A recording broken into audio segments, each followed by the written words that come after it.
dia a todos e todas.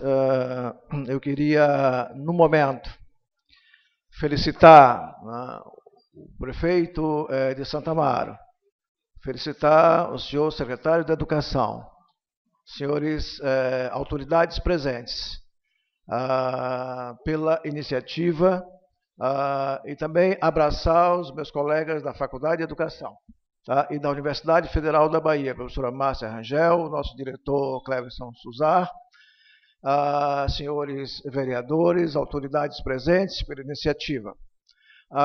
Gostaria de dizer da minha satisfação em estar proferindo essa aula inaugural aos estudantes do curso de Pedagogia EAD da Universidade Federal da Bahia, no Polo Santo Amaro, dizer da minha satisfação por um motivo, acima de tudo, de convencimento da pertinência e da relevância dessa iniciativa, e ao longo dos meus argumentos nós iremos nos convencer mais ainda da fecundidade desse trabalho que ora se realiza na parceria entre as autoridades políticas, administrativas, e educacionais desse município e a Universidade Federal da Bahia, da qual faço parte como, no momento, o professor titular da Faculdade de Educação. Gostaria de começar a justificar esta minha felicidade, este meu desejo de estar aqui e de ter aceitado o convite para proferir essa aula inaugural a partir de um convencimento e de um argumento que todos os grandes educadores do Brasil e do mundo tentam nos convencer e argumentam em favor. A educação por si só não muda nenhuma sociedade, mas nenhuma sociedade sem educação pode ser qualificada e dignificada. Nós estamos aqui, ao mesmo tempo, desconstruindo um otimismo pedagógico que não percebe que a educação por si só não é suficiente, mas, ao mesmo tempo, afirma, e afirma de uma forma veemente, que sem educação não há sociedade que signifique nem se qualifique, na medida em que nós temos hoje desafios enormes para que a educação possa, ao lado de outras iniciativas sociais, dar conta e resolver diante dos problemas que o mundo nos oferece a cada dia, a cada momento, a cada instante. Portanto, falar de formação de professores, falar de formação de pedagogos e pedagogas no contemporâneo, significa olhar para o presente, olhar para o futuro, aprender com o passado e enfrentar com competência técnica, competência moral, competência ética, competência política, competência estética e cultural, os desafios que a contemporaneidade nos coloca em termos da resolução dos problemas educacionais. Meus caros, minhas caras presentes, os desafios que a educação enfrenta hoje são desafios ao mesmo tempo locais e globais. São desafios que eu diria glocais, um neologismo que a gente usa para falar hoje de uma educação que, como nos proporciona a educação à distância, vivemos uma hiperconectividade, vivemos um mundo intensamente relacional, naquilo que são as soluções dignas, mas também naquilo que são as soluções que preocupam todo mundo. Por exemplo, a decisão do senhor Trump de não reconhecer hoje a capital do mundo como uma capital internacional, como Jerusalém, e simplesmente reduzir Jerusalém ao mundo judeu, está abalando o mundo e fazendo um retrocesso que só uma informação educacional historicamente bem colocada pode nos dizer da necessidade de não apoiarmos, por exemplo, uma decisão como tal. Cada vez mais a educação tem que convencer o mundo que somos cosmopolitas. Cidadãos e cidadãs do mundo têm o direito de habitar o mundo sem qualquer restrição. E é esse mundo que uma pedagogia, por exemplo, contemporânea, tem que reivindicar, tem que trabalhar e formar educadores. O professor Cleberson Suzar, digno diretor da nossa Faculdade de Educação, meu jovem diretor, repito, tá? E admirável diretor da nossa faculdade, tá bom? Nos disse nesse momento aqui, tá?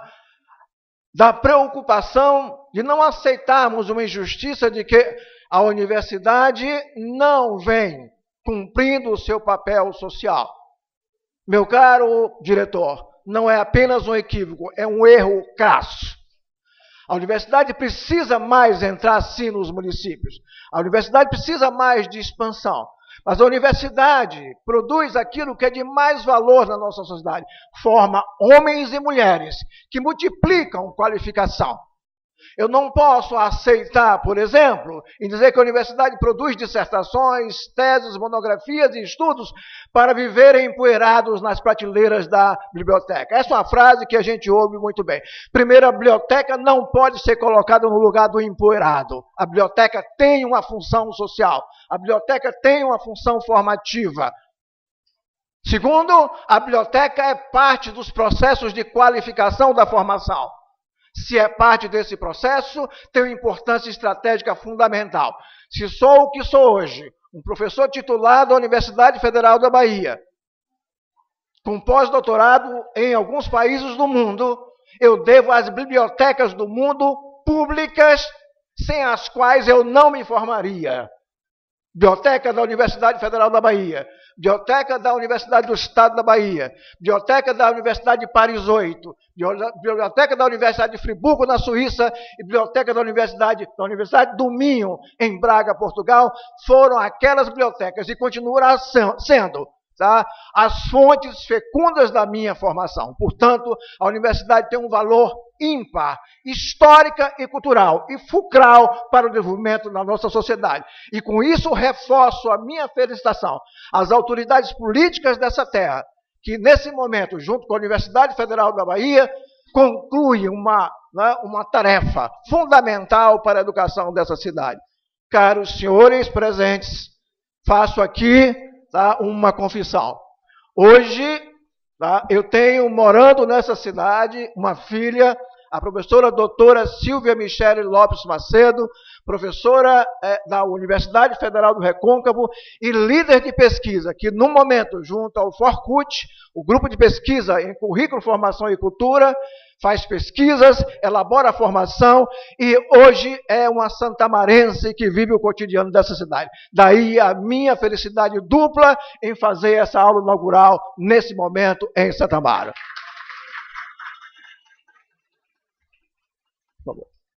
Portanto, após essa introdução, falarei de uma pedagogia contemporânea. Tá? É preciso que nós saibamos que o contemporâneo vem, tá, do latim contemporâneos, estar no presente, vivendo os desafios do presente, né, solucionando as questões do presente, enfrentando os problemas do presente, a partir de algo que é fundante da pedagogia, ou seja, a formação a partir da sua condição de ciência e de arte. O pedagogo é um cientista, portanto, ele faz parte da formação das ciências da educação, sendo a pedagogia a ciência maior. Ao mesmo tempo, ciência e arte. Há uma discussão que se faz, a pedagogia é ciência? Óbvio que é, ela produz conhecimento, ela faz pesquisa, ela inventa métodos, ela produz um campo de produção de conhecimentos, para que possamos enfrentar os problemas que, né, nos chegam da educação, e são vários, e continuarão sendo, porque precisamos de educação qualificada o tempo inteiro. Ao mesmo tempo, pedagogia é arte, é uma forma de fazer, e uma forma de fazer que implica em competência técnica, em competência moral, em competência política, em competência estética, que aí tem uma sensibilidade. Aqueles que lutaram por essa formação pedagógica aqui em Santa Amaro foram movidos por uma sensibilidade, ou seja, de oferecer ao povo dessa cidade e região educação qualificada numa universidade que histórica e culturalmente é uma casa de excelência. Faz-se uma casa de excelência e se projeta no futuro como uma casa de excelência, senhores estudantes, senhoras estudantes que no momento entram no processo de formação em EAD dessa universidade. E qual a relação entre pedagogia e contemporaneidade? Qual é a relação entre pedagogia e o mundo contemporâneo?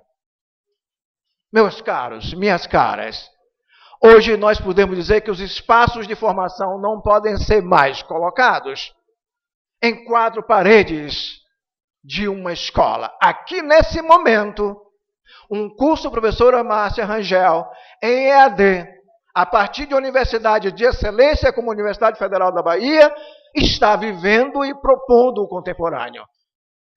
É estruturante da formação de uma sociedade e é propositiva no sentido da contemporaneidade. As sociedades se convenceram que, no mundo físico, a educação tinha limites, grandes limites.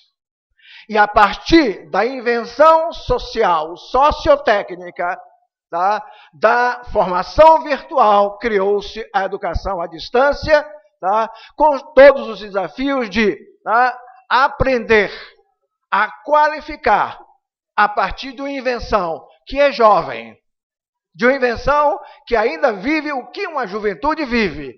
Alguns erros, alguns acertos, alguns ajustes, mas que são necessários. Há uma demanda, há uma necessidade de educação à distância, com as suas especificidades. Mas entendo, professora Márcia Gurgel, que, ao mesmo tempo que a educação à distância precisa aprender com a sociedade contemporânea que temos, uma sociedade cada vez mais relacional, uma sociedade cada vez mais intensamente conectada, uma sociedade cada vez mais globalizada para o bem e para o mal. Também os estudantes que estão aqui presentes deverão aprender a como aprender, pesquisar e se formar numa proposta em educação à distância. Os níveis de responsabilidade, os níveis de autonomia, os níveis de autoria que requer a educação à distância, conquistados por professora Márcia e professora Lanara, conquistado por um convencimento que ficou na metade do século passado pela educação anarquista, que deveria estar sendo estudada com muito mais seriedade, porque fala da autogestão. Isso nos falta como experiências, caros estudantes, caras estudantes, em educação à distância. É preciso nos convencer que hoje estuda-se em casa, estuda-se nas escolas, estuda-se nas bibliotecas, mas estuda-se na internet, estuda através das plataformas virtuais, estuda-se no avião, estuda-se no aeroporto, porque os dispositivos móveis hoje nos oferecem essa possibilidade. Então, responsabilidade e autonomia são fundantes da qualificação, senhores e senhoras estudantes, de uma educação à distância pertinente e relevante. Isso é o contemporâneo. Isso é parte de uma pedagogia contemporânea. A experiência da responsabilidade, da autonomia, da autoria e da qualificação, sem que haja uma autoridade cultural única que diga, você só pode fazer dessa forma. Não. Temos formas plurais, polimórficas, de estudarmos, de nos formarmos e termos acesso aos processos de aprendizagem. Aprende-se no cinema, aprende-se com o documentário, aprende-se na internet, aprende-se com os livros, com os artigos, com a cidade, com os museus, com a cultura. Santa Maria é um sítio cultural que é um país. O Recôncavo é um país. Portanto, nós temos que estar conectados com currículos, com formas que possam propor uma educação ampliada, flexível, relacional, conectiva e, acima de tudo, responsável com a qualificação. Há um medo generalizado que currículos com essa natureza possam levar à irresponsabilidade. Mas a irresponsabilidade é um valor negado. Portanto, não é problema né, de hoje vocês têm, né, e nem uma ameaça, fontes de conhecimentos diversos, tá? A partir de experiências ubíquas, ou seja, né, dispersas em vários tempos e espaços, é fundante hoje da educação contemporânea e de uma pedagogia contemporânea. Por favor. Próximo slide. Ok. Portanto, estamos falando de múltiplas formas de aprender. É fundamental. Né? A professora Silvia Michele, né, há pouco tempo, publicou comigo, né, um livro pela Editoras Loyola de São Paulo, com o título Etnoaprendizagem, Etnocurrículo. O que é que a professora Silvia Michele fala no conceito de etnoaprendizagem? A aprendizagem não é, e a formação não são propriedades privadas de uma autoridade cultural. E a pesquisa dela foi entre os índios Quiriri, do sertão da Bahia. Mostrou como esse povo tem uma singularidade de forma de aprender. Da mesma maneira, a EAD tem uma singularidade de forma de aprender. Cria uma experiência singular de necessidade social, irreversível. Não há mais como negarmos o papel social e formativo da educação à distância e não imaginarmos que porque é à distância não tem valor. É à distância e precisa de mais responsabilidade, né, daqueles que implementam, né, esse processo educacional das sociedades contemporâneas. É fundamental imaginarmos, por exemplo, tá, que há aí, nessa pedagogia contemporânea, uma formação que é específica, não pode mais, né, ser comparado com a formação, né, apenas de uma experiência educacional presencial. Por que o contemporâneo, meus caros? É a diferença que não pede mais licença à educação. A diferença entra e diz, estou aqui, eu quero me qualificar. A diferença no que concerne à educação do trabalhador, a diferença no que concerne à educação das mulheres, a diferença no que concerne à educação daqueles que cultivam e cultuam as diversas religiosidades do mundo, a diferença no que concerne às orientações, né, de gênero, as orientações sexuais, e a diferença no que concerne aos modos singulares de se aprender. Isso é pedagogia e contemporaneidade. Currículos, professores, tecnologias, todos esses dispositivos fundamentais para qualificar a educação deverão estar atentos que não educamos para o passado. Educamos para o presente e para nos projetarmos no futuro em termos estruturantes e propositivos de sociedades competentes e sociedades dignas com as quais nós devemos lidar. Tá? Fundamental, por exemplo, que possamos entender a educação como uma educação e uma pedagogia circunstancializada. Meus caros e minhas caras presentes nesse momento, não é mais pertinente falar em modelos educacionais rígidos, únicos. Tá? Não podemos falar mais em métodos únicos capazes de dar conta de absolutamente tudo, homogeneizando a diversidade do nosso país. A preocupação atual com a construção das bases nacionais comuns curriculares, que não caiam na homogeneização, imaginando que é pela homogeneização que seremos competentes. É preciso ter cuidado, inclusive de saber que a educação fascista opta pela homogeneização para anular a diferença. E não queremos isso nesse país. Aliás, o povo brasileiro não suporta isso e não foi formado para isso. Que essas bases possam vir, inclusive, contrariando a ideia de base nacional, criando uma competência para trabalhar com a heterogeneidade. A educação pensada para Salvador não pode ser a mesma da educação pensada para o município de Santa Amaro. É isso que eu chamo de uma educação circunstancializada. O universal não é mais, né, o universalismo que reduz tudo. Não.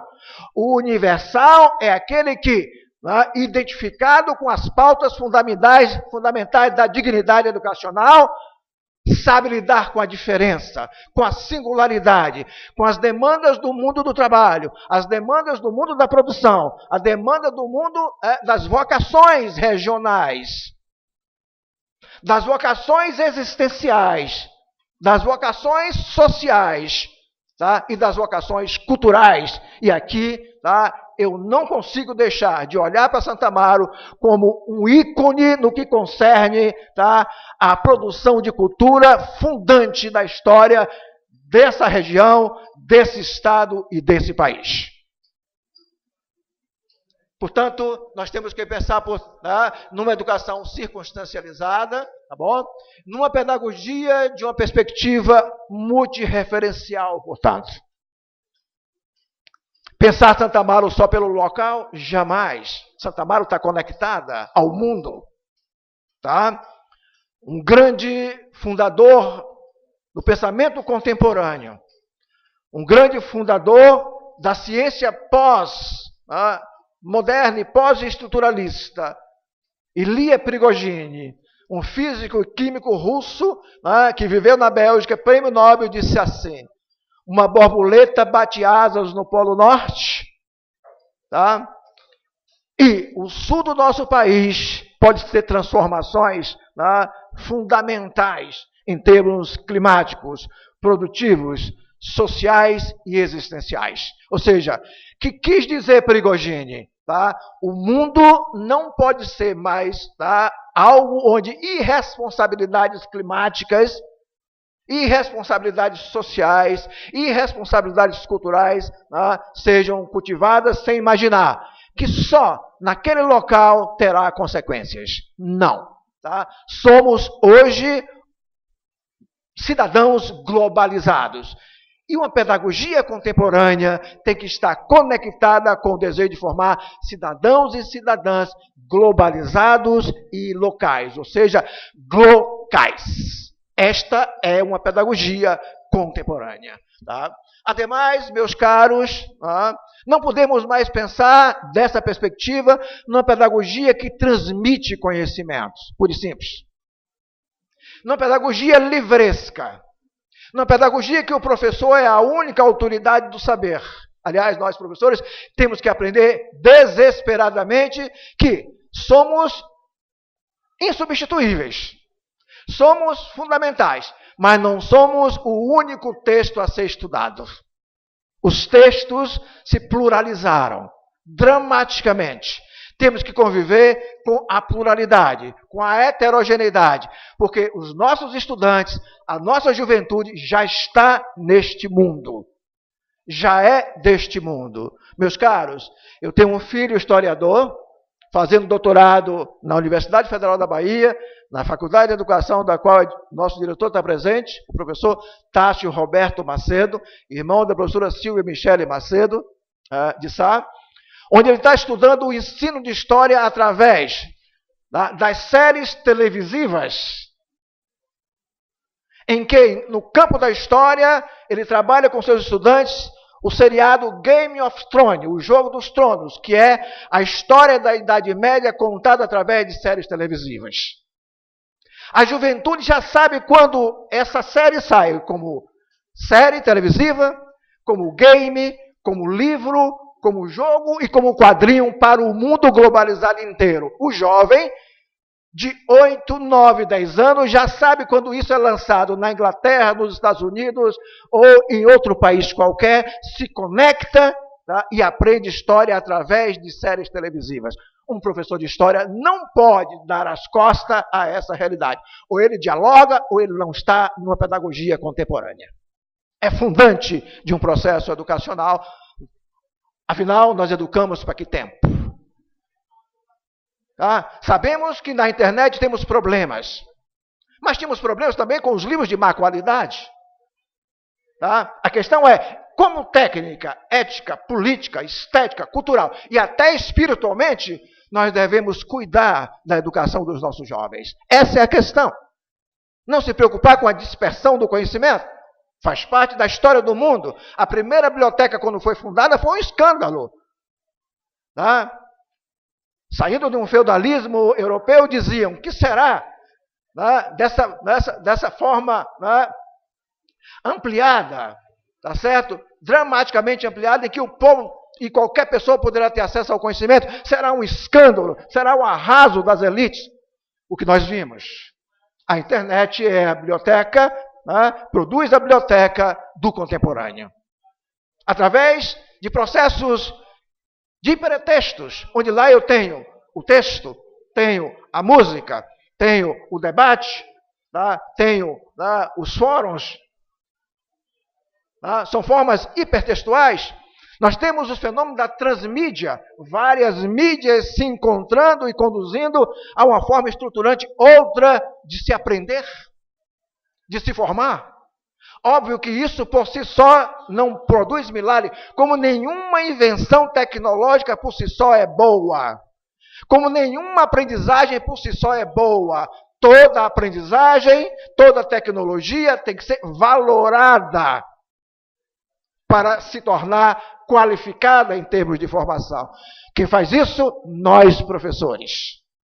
As tecnologias, meus caros e minhas caras, são prolongamentos da nossa capacidade de produzir educação. Por si só, são tão ambivalentes como qualquer invenção humana. Isso é fundamental não só para professores, mas para pais, para tios, para aqueles preocupados com a formação dos nossos jovens. Meus caros, uma outra pauta contemporânea é uma formação para a contemporaneidade como atitude de pesquisa.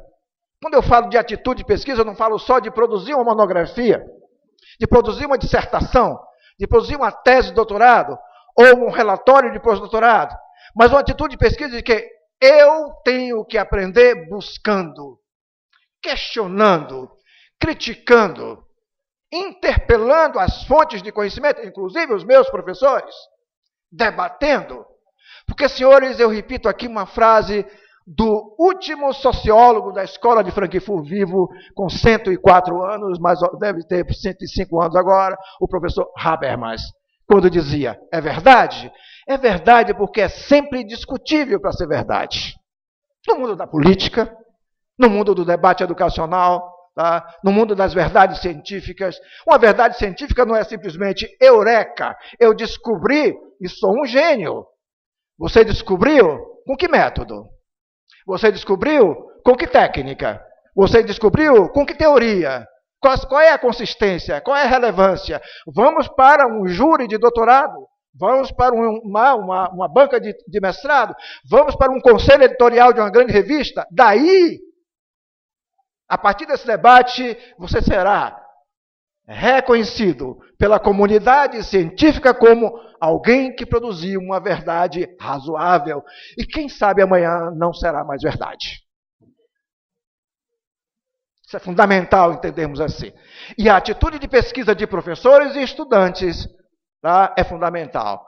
Eu vou aqui repetir, né, um dos nossos palestrantes, e interferiu nessa, não sei, me perdoe no momento, diz assim, vamos ficando um pouquinho mais velhos, vamos virando contadores de história. Né? Foi meu nobre Almir, tá bom? E sim, acontece isso porque a experiência começa, né, a pulular na nossa memória. Eu estava na FACED dando aula, é rápido o exemplo, dei meu intervalo pela manhã, falava sobre currículo e falava sobre os espanhóis. Nós temos vários espanhóis, grandes curriculistas, Hernández, Jimeno Sacristán e assim por diante. E, à época, existia em cada andar na nossa Faculdade de Educação um projeto realizado pelo professor Nelson Preto, com a Petrobras, que era o tabuleiro digital, em que vários computadores podiam ser conectados por qualquer pessoa, nos 3 andares da nossa faculdade. Eu acabei minha aula, 30 minutos de intervalo, um estudante sai da minha aula, vai num daqueles computadores, clica www Universidade de Barcelona, que é a universidade onde os curriculistas, pesquisadores que eu estava citando, fazem pesquisa, entram lá no Departamento de Psicologia e Ciência da Educação da Universidade de Barcelona e clica Grupo de Pesquisa em Currículo. Lá no cantinho tinha Fale Conosco. Ele clica e consegue conversar com Jimeno Sacristán. em 30 minutos lá na Espanha. Adivinhe, né? No reinício da aula, quem suspende a mão e faz uma pergunta? Esse estudante. Professor, eu acabei de conversar com o Gimeno, já era o amiguinho dele pessoal, que me convidou para um curso de especialização na Espanha. Só, professor, que o conceito que o senhor estava desenvolvendo a respeito da teoria dele sobre currículo, ele disse assim, diga ao seu professor Roberto, que é uma honra conhecê-lo, mas o conceito que ele está desenvolvendo, por um problema talvez até de tradução, não é bem assim que eu penso. Olha o que é o professor contemporâneo, tá? Olha o que são as tecnologias da informação e da comunicação, olha o que é estar à disposição de qualquer pessoa ter acesso a uma informação, a uma compreensão. Que disse eu ao aluno, vou conversar com a editora Artes Médicas, que traduziu o livro, tá? E me dê o contato do professor Gimeno, na próxima aula a gente volta a discutir se houve realmente um problema conceitual ou se foi um problema de tradução. Foi um problema de tradução, o que é muito comum. Tá bom? Mas esse é o contemporâneo da nossa realidade em termos multireferenciais. Não dá mais para imaginar que o livro tem a verdade absoluta, que professores têm a verdade absoluta, ou que a internet, ou que qualquer outro dispositivo tem verdades absolutas. São verdades que se justificam, que se normatizam, que se legitimam a partir de um debate de reconhecimento dessas verdades eleitas como formativa, diante da questão de que a formação, meus caros, não está dada. Nunca está dada. A formação se constrói a partir das experiências com a aprendizagem, com aprendizagens valoradas, tá? Por uma comunidade prática, como é, por exemplo, a universidade. Porque existe, tá, os conselhos universitários, porque existem os colegiados, os departamentos, porque existem as bancas, né, de monografia, as bancas de mestrado, de doutorado, para que o debate chegue às verdades. Isso é muito democrático, isso é muito interessante. Isso é uma civilização aprender a lidar com isso, que se não é mais fácil, não existe melhor saída. Né? Os senhores políticos democratas sabem muito bem disso. Né? Que é o debate que leva às verdades pertinentes e relevantes. Tá bom? Que nós possamos, a partir de uma pedagogia, daqui a pouco eu já estou concluindo, senhores, sou muito disciplinado quanto ao tempo, uma pedagogia contemporânea, por favor, anterior, né?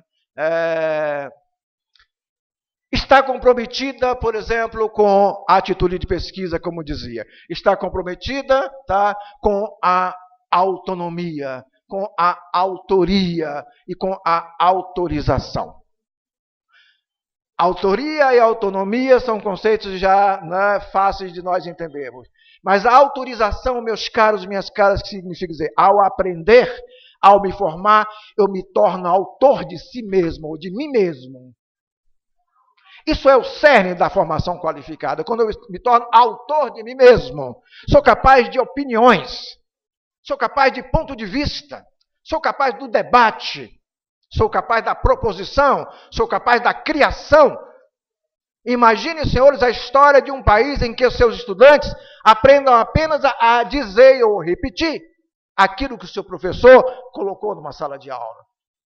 Esse país não será um país da contemporaneidade, porque nós temos que construir soluções tecnológicas, construir saídas para os nossos problemas, senão vamos assinar a carta de dependência que financeiramente nós lutamos por anos e anos e anos para nos tornarmos autônomos diante do mundo.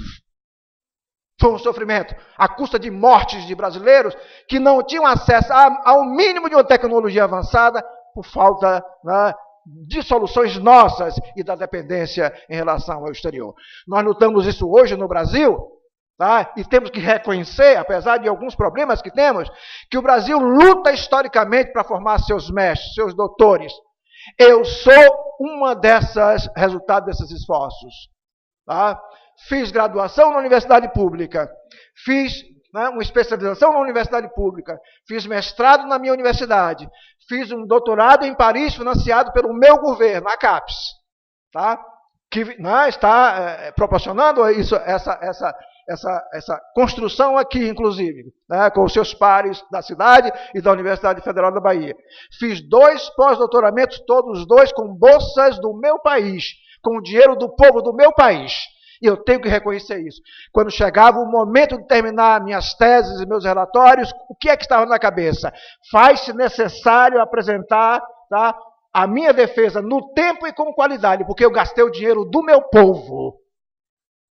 Isso foi fundante na minha formação. E todas as minhas experiências fora do meu país, com o dinheiro do meu povo, tá, foram experiências que eu publiquei livros.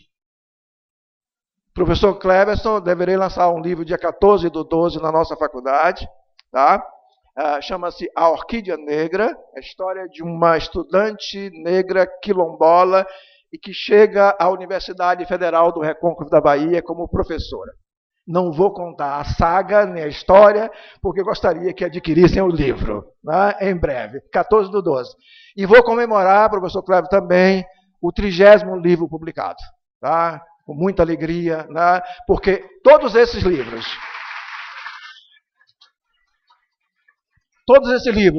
foram escritos, né, com o dinheiro público.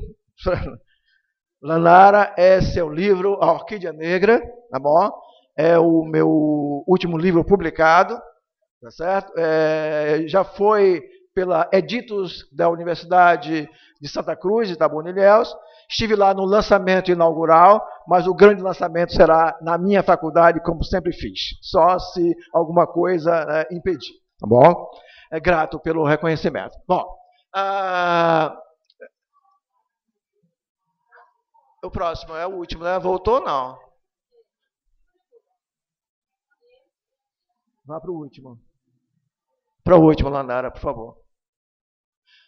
Penúltimo. Sim. Falo aqui como conclusão dos meus argumentos, né? Uma aula inaugural, tá? Com um assunto direcionado, claro, para as pessoas presentes que tiveram o compromisso de trazer esse curso para aqui, mas, acima de tudo, para os estudantes de pedagogia que iniciam, tá, como uma forma de desafio, de interpelação, de provocação, para começarem o seu trabalho imaginando que pedagogos e pedagogas terão que estar no limite dos desafios do contemporâneo, porque senão não se justifica formarmos para o passado ou para uma outra realidade. É preciso que nós estejamos imaginando. Se nós falamos de uma sociedade do conhecimento, não gosto desse conceito, mas ele tem sua pertinência, sim.